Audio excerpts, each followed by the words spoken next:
스승과 제자라는 제목의 말씀을 가지고 함께 은혜를 나누도록 하겠습니다.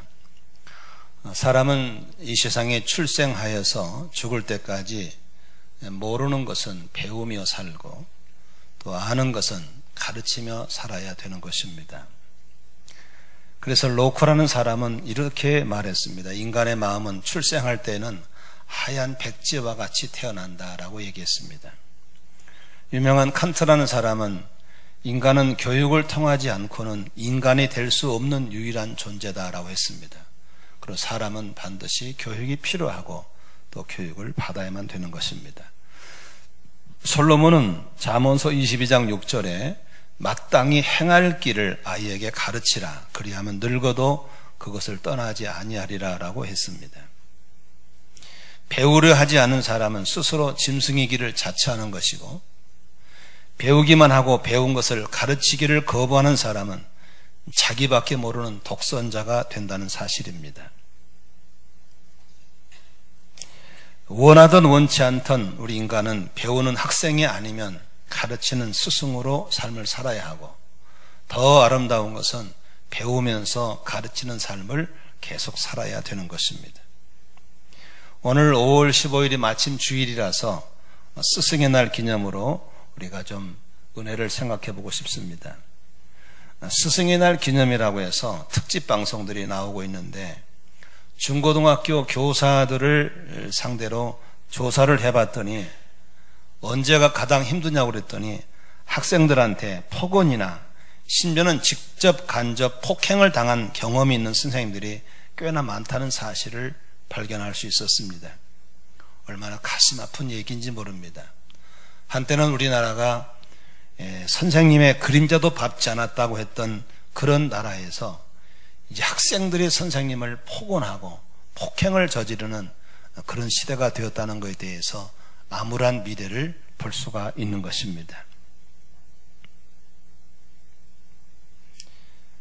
얼마 전 바로 2, 3일 전에 뉴스에 나왔습니다마는 멀지가 간 학병이 학교를 쫓아와서 학생들 앞에서 자기 자녀의 담임선생의 머리채를 흔들어 버리고 폭행을 저질러서 사회 뉴스가 된 적도 있습니다.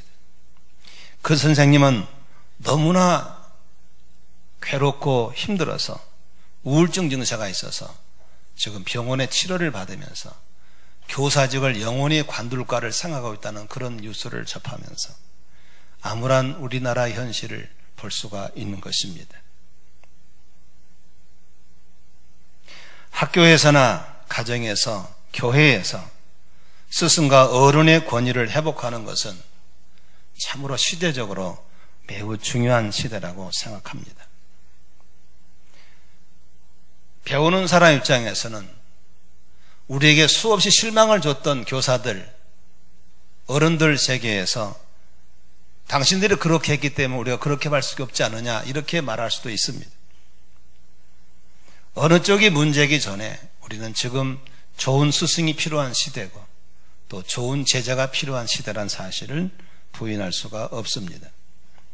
오늘 우리 읽은 본문을 중심으로 해서 우리 스승과 제자라는 제목으로 말씀을 들으면서 무너진 스승, 무너진 제자의 도를 바로 세우며 좋은 스승과 좋은 제자가 많아져서 한국교회 미래가 밝아지고 우리 민족의 앞날이 밝아지고 열방이 더 새로워지는 날을 기대해보는 마음으로 말씀을 전개하도록 하겠습니다.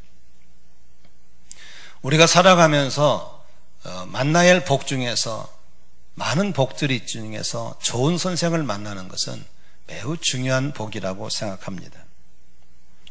오늘 예수님께서는 13절에 이렇게 말씀하고 있습니다. 너희가 나를 선생이라고 그러고 너희가 나를 주님이라고 부르는데 니들이 말이 맑다라고 하셨습니다. 다시 말하면 예수님은 선생님의 위치에서 주님의 위치에서 말씀하고 있는 것입니다. 그런데 예수를 선생이라고 주님이라고 믿는 제자들의 삶은 예수를 만나기 전에 사람들은 별로 그렇게 뛰어난 사람들이 아니었습니다. 베드로라는 수제자는 바다에서 고기를 잡아서 먹고 사는 그런 어부였습니다. 마태라는 사람은 그 당시에 사람들이 가장 우습게 여기고 천덕히 여겼던 세금을 걷어들이는 세리였습니다. 도마라는 사람은 아주 의심 많은 정치를 꿈꾸는 정치꾼이었습니다. 빌립이라는 사람은 말끝마다 부정적으로 바라보고 부정적인 대답을 하기 좋아하는 그런 사람이 빌립이었습니다. 물론 유다라는 사람은 중간에 배신을 해서 자기 스승을 동전 30냥에 팔아넘겨버리고 자살해버리는 좀 수준 이하의 사람들이 바로 예수님의 제자들이었습니다. 그러나 예수 그리스도를 만난 이후에 그들의 삶은 천지가 개벽을 만큼 놀라운 변화가 일어났습니다. 골목의 사람, 해변가 사람들이 당시의 수도인 예루살렘에 가서 수천 수만 명을 모아놓고 사람들을 가리키는 영향력 있는 지도자가 되었고, 그들은 고향 산천을 버리고 그 스승이 하던 뒤를 따라서 전 세계를 향해서 나아가는 선교사가 되었고, 그리고 스승이 하던 그 일을 잘 순교의 각오로 이어가면서 이 세계 역사를 바꿔버리는 그런 사람들로 변화되었습니다. 누구를 만난 이후로 그렇게 변했습니까? 바로 스승을 만난 이후로 그렇게 변화된 것입니다. 그러므로 한 사람의 인생의 변화는 어떤 스승을 만나에 따라서 이런 엄청난 변화가 일어나는 것입니다. 나는 여러분들의 삶 속에 여러분들의 자녀에게 많은 복을 받아야 되겠지만 그 중에 하나가 좋은 스승을 만나는 복을 받는 것이 그만큼 중요하다고 하는 것입니다. 나는 부모에게 부탁하고 싶습니다. 자식을 위해 기도할 때에 배우자를 잘 만나는 것 중요하지만 좋은 스승을 만나는 복이 있도록 기도해 주시기를 주의 이름으로 축원합니다. 우리나라의 축구사에 두고두고 기록할 만한 역대 전적이 있죠.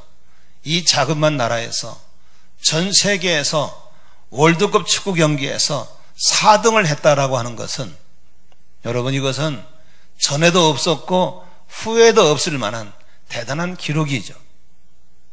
어떻게 이렇게 우리나라가 축구 월드컵에서 4등을 할 수 있었을까? 그것은 다름 아닌 히딩크라는 명장을 만났기 때문에 그렇습니다. 그 중에서도 박지성이라는 선수는 그저 아버지가 저기 전라도 태어나서 이렇게 지방에 와서 살던, 한마디로 축구를 좋아하는 한 소년에 불과했습니다. 그러나 명장 히딩크를 만난 박지성이는 세계적인 월드스타로 변신할 수 있었고 국가 유익에, 국익에 엄청난 영향을 미치는 사람으로 거듭날 수 있었던 것은 바로 훌륭한 선생을 만났기 때문에 그런 것입니다. 나는 우리 자녀들이, 또 여러분도 마찬가지입니다. 앞으로 삶 속에 우리의 삶에 막대한 영향을 주는 것은 바로 어떤 선생을 만나는가가 그만큼 중요하다는 것을 지금 강조하고 있는 것입니다. 좋은 스승은 좋은 제자를 만들어낸 사람들입니다. 미국의 헬렌 켈러라는 사람은 여러분이 아시다시피 20세기에 있어서 아주 영향력을 미치는 작가요, 사회운동가입니다. 그런데 헬렌 켈러라는 사람은 여러분이 아시다시피 정상인이 아닌 삼중의 장애를 가진 불행한 모습으로 태어났습니다. 태어날 때부터 앞을 못 보는 장님이었습니다. 장님으로 그친 것이 아니라 사람들의 말을 들을 수 없는 귀머거리였습니다. 청각장애자였습니다. 그리고 당연스럽게 듣지를 못하니까 말을 못하는 농화인으로 살았습니다. 이렇게 삼중의 장애를 가진 헬렌 켈러가 어떻게 그렇게 20세기에 영향을 미치는 작가요, 그리고 사회운동가가 될 수 있었을까? 그것은 그분의 뒤에 보이지 않게 있는 솔리반이라는 좋은 선생님을 만난 것이 그 인생에 획을 그었다고 간증하고 있는 것입니다. 그 선생님은 끊임없이 삼중의 장애를 가진 헬렌 켈러에게 위로와 용기를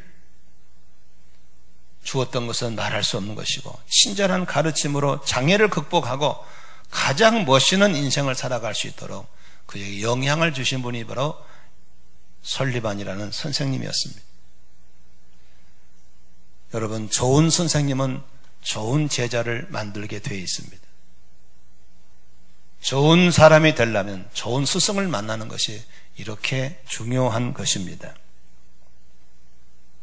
오늘 우리들이 존경하고 우리들의 모델을 삼고 있는 좋은 선생님 예수님은 오늘 13, 14, 15절에 우리에게 좋은 선생의 모범을 보여주고 있습니다.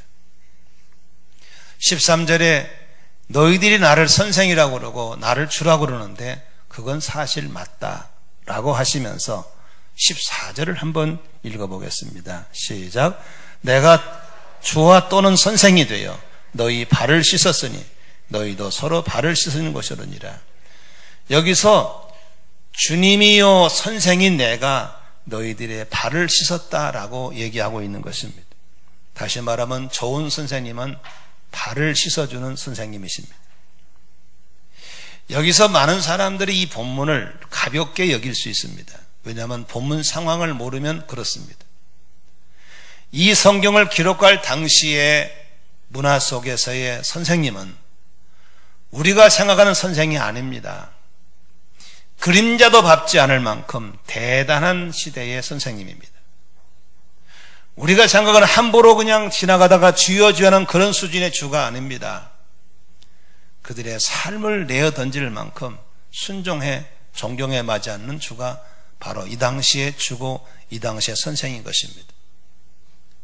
그런 대단한 선생님이 선수 대하의 물을 떠다가 허리에 수건을 두르고 종일 걸어다니면서 발꼬락 냄새 나고 먼지가 수북한 그 발을 손수 씻어줌으로 인해서 그들에게 교육하는 것이 무엇이었습니까? 너희도 가서 이런 선생이 되라고, 너희도 이렇게 하라고 본을 보였다라고 얘기하고 있는 것입니다. 백날 첫날 우리가 입으로 이래라 저래라 해서 하는 것이 아니라 한 번의 모델이 그 제자들의 인생을 바꿔버린 것입니다. 여러분, 많은 엄마들이 아이들을 향해서 좋은 자녀가 되라고 이렇게 해라 저렇게 하라고 눈만 뜨면 말하기 시작해서 저녁에가 잘 때까지 계속 얘기합니다. 그것이 오늘날 부모들이 자식에게 가르치는 교육 방식이었습니다. 왜 그랬을까요? 그렇게 배워왔으니까. 유치원에 가면 아이들이 표현이 서툴잖아요. 그래서 유치원 아이들은 자기 표현을 서투르니까 그림으로 표현합니다. 어느 유치원 선생님이 자기 엄마를 그리라 했더니 애들이 자기 엄마를 그렸는데 어떤 아이들은 엄마를 그렸는데 주먹을 크게 그려왔습니다. 물어보나 마나 그 아이 엄마는 아이들을 주로 때리는 엄마였습니다. 어떤 아이는 엄마를 그리라 했더니 입을 크게 그려왔습니다. 그 엄마는 언제나 아이들 따라다니면서 잔소리를 많이 하는 엄마란 걸 쉽게 얘기할 수 있었습니다. 어떤 아이는 엄마의 눈이 싸납게 그려왔습니다. 아이만 보면 인상을 쓴다는 사실을 보여주는 것입니다. 어떤 아이는 엄마의 손가락을 그렸습니다. 잘 꼬집는 겁니다. 아이들이 생각하는 엄마는 어떤 엄마였습니까? 그런 엄마였어요.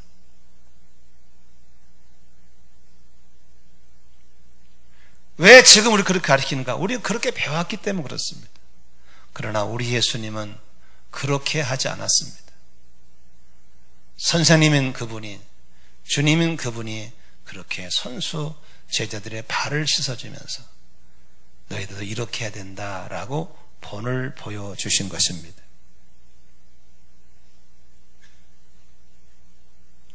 저희 부부는 같이 살면서 아이들을 양육하는 방식이 약간 달랐습니다. 그러나 뒤돌아보면 저보다도 우리 아내 방식이 더 낫다는 사실이 증명이 되고 있습니다.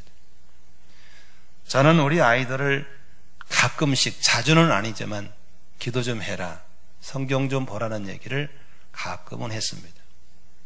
우리 아내는 아마 거의 안 하는 걸로 알고 있습니다. 그렇지만 우리 아이들이 이제 나이가 30이 되도록 크고 보니까 아이들이 기도하는 사람이 되고 성경을 보는 사람이 되었습니다. 그것은 제가 그렇게 말해도 되는 것이 아니라 지구 엄마가 그렇게 하니까, 또 제가 그렇게 하니까 아이들이 그렇게 되어지는 것을 봤습니다.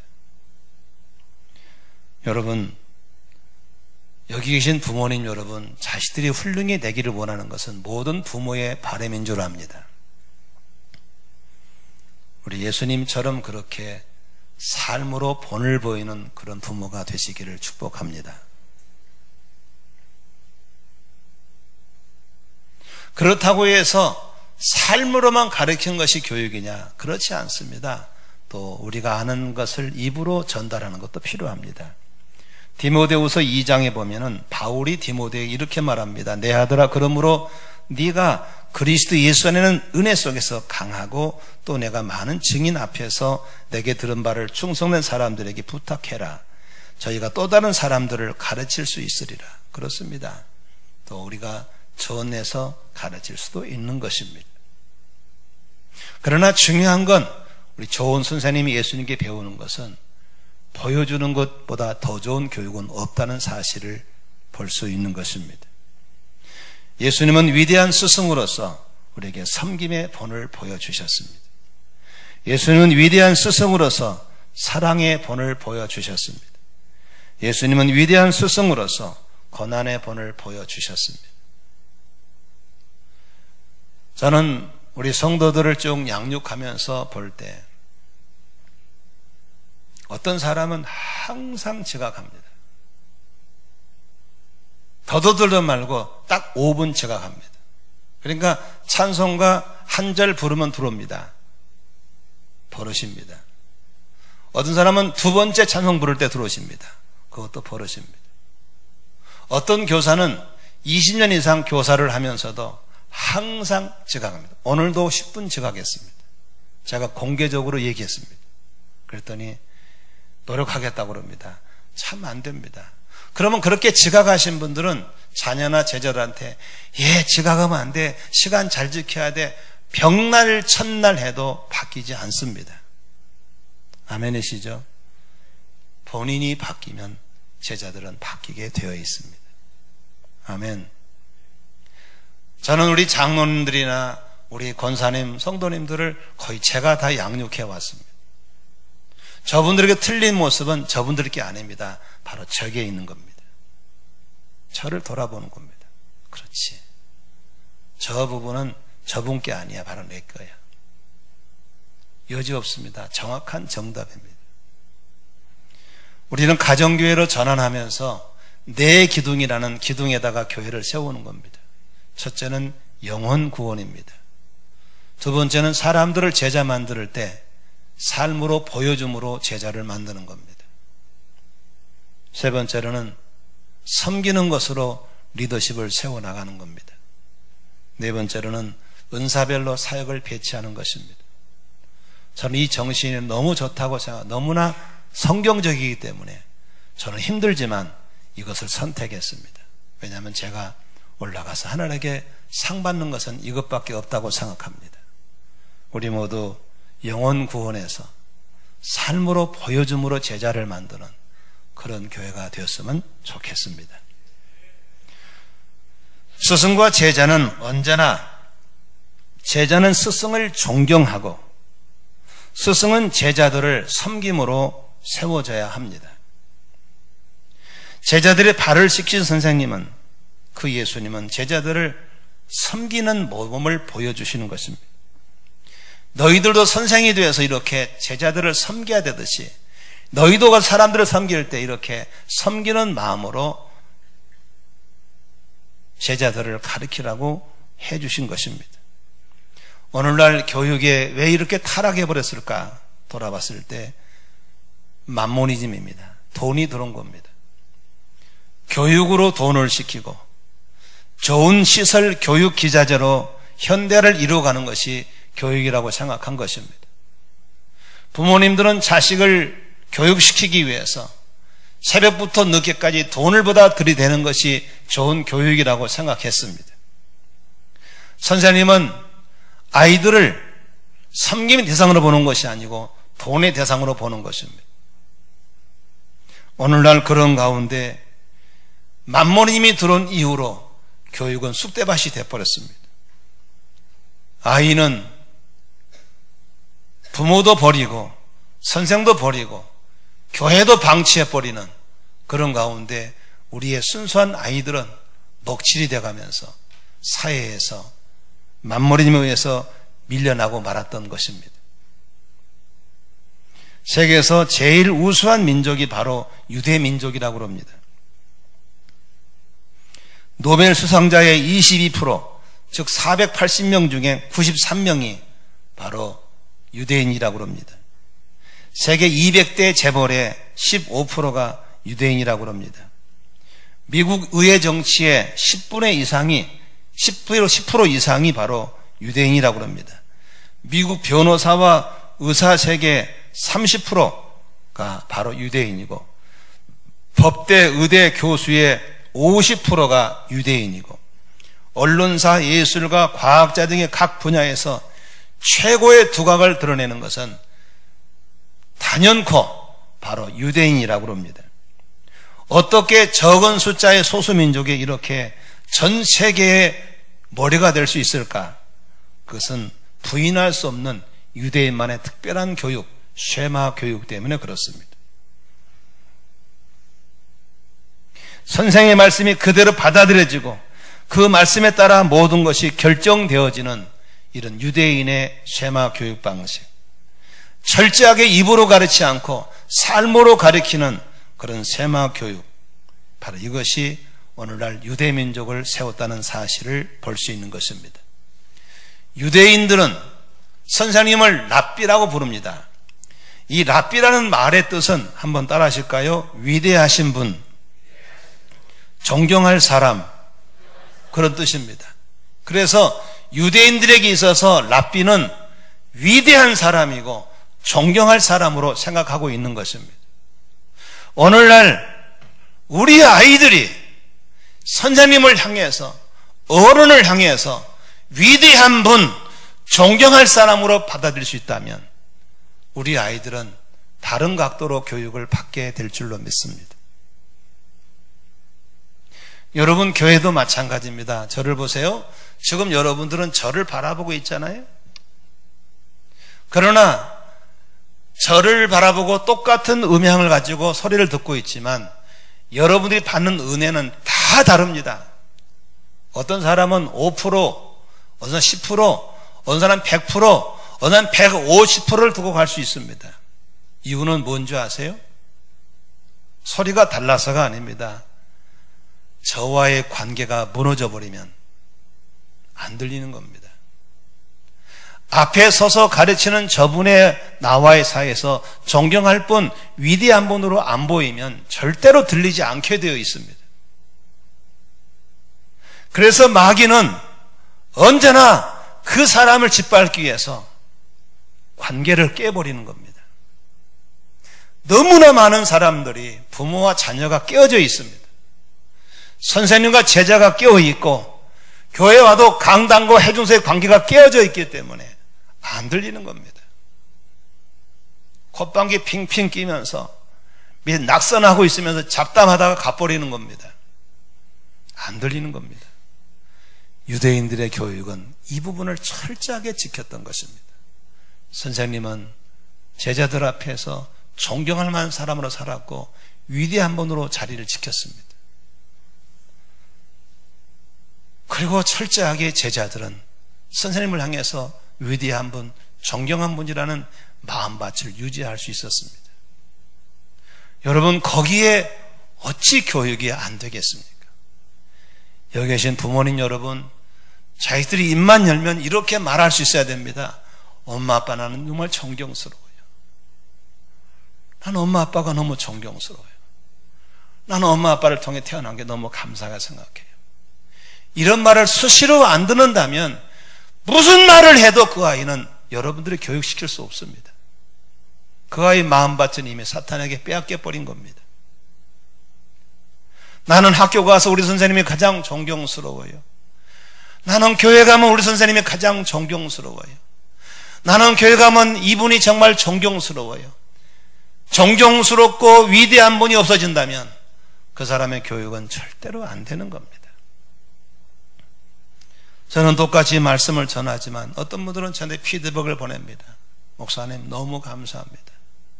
저는 이 내용이 너무 좋아서 동영상을 또 듣고 또 들으면서 우리 아이들을 가르치고 있습니다. 이런 부모가 있는가 하면 뒤에서 여러 가지의 잡다한 소리를 들린 분도 있습니다. 여러분, 좋은 교사, 좋은 제자 사이에는 존경과 신뢰가 회복돼야 될 줄로 믿으시기를 바랍니다. 부모이기 때문에 자식에게 야단치고 이런 시대가 안 되는 겁니다.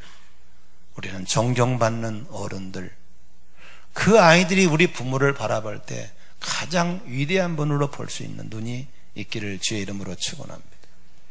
어젯밤에 제주도 열방대학에서 공부하고 있는 제 딸이 장문의 편지를 보냈습니다. 평상시에 수시로 통화하는데도 불구하고 왜 글을 썼는지 모르겠어요. 지금 SBS라는 과정에서 성경을 공부하고 있는데 사도행전을 공부하고 있다고 합니다. 사도행전을 공부하면서 바울 사도를 연구하다가 자기 아버지를 발견한 거예요.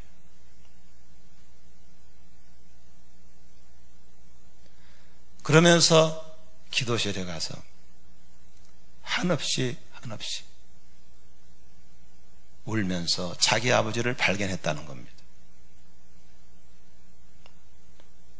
듣기는 참 저도 부끄러운 부분이 많지만 그래도 하나님의 은혜를 주셔서 내 자식이 나의 가는 길을 이해해주고 내 자식이 아빠를 중보하겠다고 일어서는 거 볼 때 참 얼마나 감사한지 모르겠어요.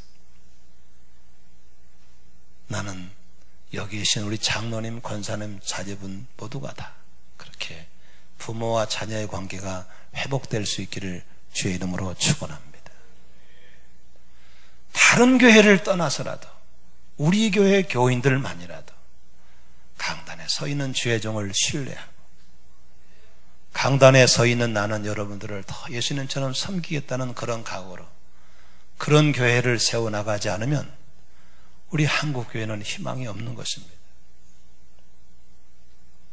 왜 제가 수평이동을 막는가에 대한 이유를 여러분은 꼭 좀 이해해 주면 좋겠어요.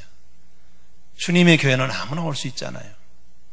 그러나 관계를 깨는 사람이 자꾸 관계를 깨고 다닌다면 나는 우리 성도를 지켜야 되고 우리 성도를 보호해야 할 의무가 있기 때문에 그렇습니다. 아멘이시죠? 저렇게 수천 명, 수만 명 모여서 그냥 굴러가는 교회라면 영향력이 없지만 우리 교회는 크지 않기 때문에 그렇게 관계가 깨어진 사람이 오면은 또 건전한 사람을 깨기 때문에 나는 우리 성도를 보호해야 될 의무가 있다고 생각하는 것입니다. 아멘이시죠? 그래서 한번 나간 사람들은 잘 나가라, 신중해 나가라. 그러나 들어오지 말아라. 왜? 나는 우리 교인들만큼은 착하고 좋은 밭에서 말씀을 듣게 하고 싶고 저도 그런 목사로 사역을 하고 싶기 때문에 그렇습니다. 아멘이시죠? 지금 학교도 무너져 버리고 가정도 무너지고 교회도 무너져 버려서 존경과 신뢰가 무너져 버려서 섬김이 무너져 버려서 오늘날 교회도 희망이 없고 가정도 희망이 없고 우리나라 교육 자체가 희망이 없는 나라가 되어버렸습니다. 여러분, 우리 모두 무너진 존경과 신뢰가 회복되기를 바라고 권위의식 가지고 휘두르는 그런 어른이 아니라 예수님처럼 제자들의 발을 씻어주는 섬김의 도가 우리 삶 속에 일어났으면 좋겠습니다. 아멘이시죠? 1부 때도 말씀을 드렸지만 저는 아직 은퇴할 나이가 많이 남았습니다. 그러나 저는 지금부터 저희 부부가 긴장하고 있는 기도 제목 하나가 있습니다. 그것은 오래전에 제가 의정부에 있는 신흥교회라는 교회 원로 목사님 쓴 글을 읽고 제 마음속에 그런 기도 제목이 생겼습니다. 그 목사님이 이렇게 말씀하셨습니다. 목사님들은 평생 입으로만 설교하는 삶을 살았는데 마지막 교회를 떠나면서는 몸으로 설교하는 은퇴가 있다. 아무리 입으로 설교를 잘했어도 몸으로 하는 은퇴 설교를 잘못해버리면 지난날에 그가 전한 진리가 다 거짓말이 돼버리고, 입으로 한 설교를 좀 버벅대고 했다 할지라도 몸으로 한 설교인 은퇴를 제대로 하면 그가 전한 말이 다 진리라고 증명이 되는 것이다. 그러면 목사는 은퇴를 정말 잘해야 된다. 바로 그 말에 얼마나 도전이 됐는지 몰라요. 그래서 지금 안산에서 저랑 같이 오랫동안 목회하던 목사님들이 은퇴를 하고 있습니다. 은퇴를 하고 있습니다. 할 분도 있습니다. 아니나 다를까 은퇴가 깔끔하지 못한 분들은 교회가 시끄럽습니다. 그 은퇴를 깔끔하게 하신 분들은 또 다들 그가 전한 진리 위에 사람들이 세워주는 걸 보는 것이었습니다. 저는 이 막중한, 절대 쉽지 않은 막중한 과제를 놓고 미리부터 기도하는 겁니다. 하나님 도와주셔서 저희 부부가 사심을 버리게 하시고 저희들이 평생 전한 것이 진리였음을 제가 한편의 몸으로 한 설교인 은퇴에서 꼭 증명하게 해주십시오. 쉽지 않습니다. 왜냐하면 제가 은퇴 준비를 많이 못했습니다. 그러나 하나님의 은혜 주셔서 할 수 있도록 장로님들과 늘 협의해 가면서 한편의 아름다운 설교를 마무리하고 떠나고 싶은 것입니다. 마찬가지입니다. 여러분 세상을 떠날 때 어떻게 떠날 것인가? 깔끔하게 잘 떠나셔야 자식들이 나도 저렇게 살다 가야지 이런 말을 하게 될 줄로 믿습니다. 잘 늙어야 됩니다. 잘 죽어야 되는 겁니다. 저의 홀어머니가 얼마나 자랑스러운 분이 돼서 늘 존경하는 마음이 있었습니다. 그래서 91세 어머니 사진을 페이스북에 올려놨습니다. 그랬더니 수십 명의 사람들이 와서 우리 어머니를 보고 칭찬과 격려를 해 주십니다. 여기 어머니들 많이 계시고 아버님들 계시는데 적당히 살지 말고 정신 바짝 차리고 우리가 노년을 잘 보내야 될 줄로 믿습니다. 왜냐하면 입으로만 교육이 아니라 우리가 살아가는 것 자체가 교육이기 때문에 그렇습니다. 우리 장로님들, 권사님들을 젊은이들이 보고 있는 것입니다. 주일학교 교사만 가르치는 것이 아니고 우리도 가르치고 있는 겁니다. 이렇게 장로를 하는 거야. 이렇게 권사를 하는 거야. 예수는 이렇게 믿는 거야를 보여주는 겁니다. 우리 젊은 청년들도 마찬가지입니다. 무언의 행동이 후배들을 기르고 있다는 사실을 잊지 않았으면 좋겠습니다. 좋은 제자는 좋은 스승으로의 삶을 이어지는 재생산입니다. 오늘 여기 성경에 보면은 13절에 이런 말씀을 했습니다. 14절입니다. 내가 선생이 되어서 너희 발을 씻었으니 너희도 서로 발을 씻어주니 오르니라. 15절입니다. 같이 읽습니다. 시작. 내가 너희에게 행한 것 같이 너희도 행하게 하려 하여 뭘 보였노라? 본을 보이는 겁니다. 여기 17절에 뭐라고 그랬습니까? 네가 이것을 알고 행하면 복이 있으리라. 옛날에 한자어 중에서 이런 말이 있죠. 군사부일체. 따릅시다. 군사부일체. 군은 임금문자고 사자는 스승사자고 부자는 아비부자입니다. 즉 임금님과 선생님과 아버지는 하나다입니다. 권력 앞에 무릎을 꿇는 사람이라면 선생님 앞에 무릎을 꿇는 사람이고 부모 앞에 무릎을 꿇는 사람이 되어야 될 줄로 믿습니다. 왜 시대가 타락했는가를 얘기할 수 있습니다. 지금 국민 중에 누가 국가의 대통령을 존경합니까? 누가 스승을 존경하고 있고 누가 부모를 존경하고 있습니까? 싹이 노랗지 않습니까? 그러나 아직도 싹이 파란 사람은 그렇지 않습니다. 모든 권세는 하나님께 주시는 거기 때문에 대통령님을 존경해야 되는 것입니다. 모든 스승은 하늘이 내리기 때문에 선생님의 그림자를 함부로 밟으면 안 되는 것입니다. 아비는 부모가 준 하늘이 내리는 아비이기 때문에 이유를 불문코 아비에 대한 존경심을 버려서는 안 될 줄로 믿습니다. 스스로 막가는 사람이 되지 말고 스스로를 세워나가는 저와 여러분이 돼야 될 줄로 믿습니다. 군사부일체가 될 때 좋은 스승 밑에 좋은 제자가 나온다는 사실입니다. 엘리사는 스승 엘리야를 끝까지 따랐기 때문에 역사에 남는 주의 종이 되었습니다. 그의 스승을 따라서 길갈에서 베델로, 베델에서 여리고로, 여리고에서 요단으로 쫓아가면서 계속 스승을 쫓아갑니다. 스승이 하는 말이 이제 그만 따라오라 해도 계속 따라갑니다. 그때 엘리야가 엘리사 보고 뭘 원하냐고 그러니까 선생님이 갖고 있는 영감의 7갑절을 내게 주십시오. 그때 선생님이 그의 능력의 겉옷을 벗어주면서 던져주는 겁니다. 제자는 선생님을 따라가야 제자가 될 수 있는 것입니다. 아멘이시죠? 제자는 선생님을 따라가요. 어제 세미나가 있어서 3번에 가서 우리 정용구 목사님을 만났습니다.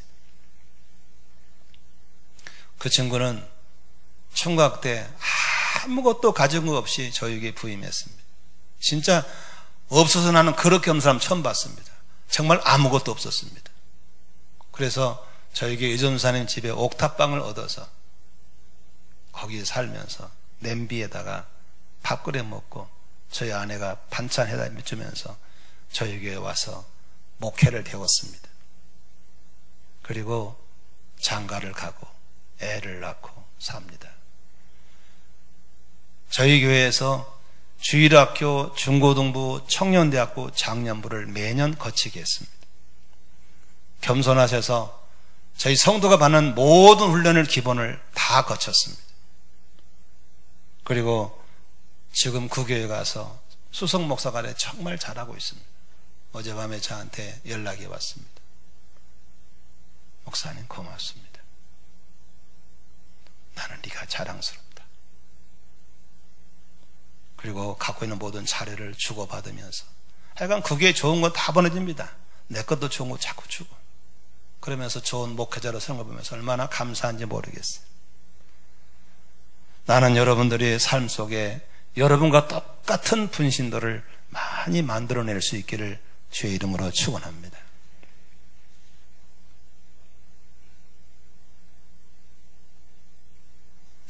좋은 제자는 좋은 스승과 모든 좋은 것을 함께 하여야 합니다. 갈라디 6장 6절에 보면은 바울이 이렇게 편지를 씁니다. 가르침을 받는 사람들은 말씀을 가르치는 선생님과 모든 좋은 것을 함께 하십시오.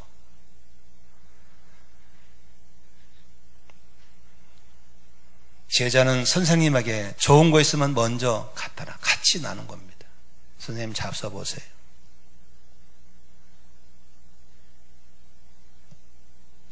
그런데 7절에 보면은 대개 7절까지는 안 보더라고. 이렇게 생각합니다. 7절에 스스로 속이지 마십시오. 하나님은 만물의 여김을 받지 않습니다. 사람이 무엇을 심든지 그대로 거둡니다. 제자가 선생님과 좋은 걸 같이 하면 여러분도 또한 그런 제자를 낳게 될 줄로 믿는 것입니다. 사람들은 6절을 빼버리고 7절만 써먹더라고요. 힘들어 거둔다고. 7절만 쓰면 안 됩니다. 6절과 연결된 7절을 써야 될 줄로 믿습니다. 잘 보세요. 여러분들이 선생님에게 잘하면 여러분의 배운 제자들이 또 여러분들을 그렇게 좋은 스승으로 섬겨주는 겁니다. 아멘이십니까? 우리 모두 존경과 신뢰가 회복되는 스승과 제자가 되시기를 주의 이름으로 축원합니다. 말씀을 정리하고 마치겠습니다. 저희 아버지는 저희 어머니는 못 배우신 분입니다. 초등학교를 나오지 못했어요. 그래서 우리 아버지는 겨우 한글을 깨우칠 정도였고 우리 어머니도 글을 모르신 분인데 교회 다니면서 겨우 한글을 깨우쳐서 이름 정도 읽을 정도밖에 안 됩니다. 어떻게 제가 이렇게 글을 알 수 있고 학교 교수를 할 수 있고 목사를 할 수 있었을까요? 바로 훌륭한 선생님들이 저에게 학문을 깨우쳐줬기 때문에 그렇습니다. 아시다시피 우리 집은 기독교 집안이 아니었습니다. 어떻게 이렇게 제가 복음을 들고 복음을 전하는 목사가 될 수 있었을까요? 그것은 바로 훌륭한 신앙의 선배들이, 스승들이 저를 길러줬기 때문에 그렇습니다. 저는 한시도 그런 은사님들, 그런 신앙의 어르신들을 잊지 않습니다.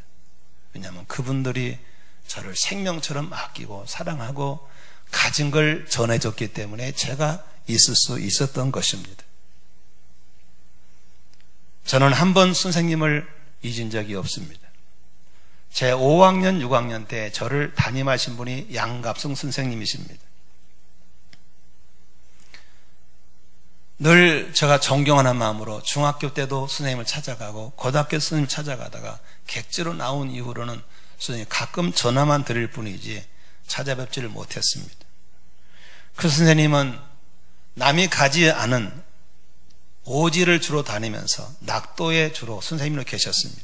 그리고 교장을 거쳐서 은퇴를 하시고 전남 광주에서 지내고 계셨습니다. 어느 날 제가 월피동에서 목회하고 있는데 선생님이 전화가 왔습니다. 어이 김 목사, 나 좀 만나줄 수 있어? 선생님 오십시오. 그렇지 않아도 뵙고 싶었습니다. 오십시오. 내가 서울 갈 일이 있는데 들릴게 좀 얼굴 좀 보여줘. 오세요. 그래서 선생님이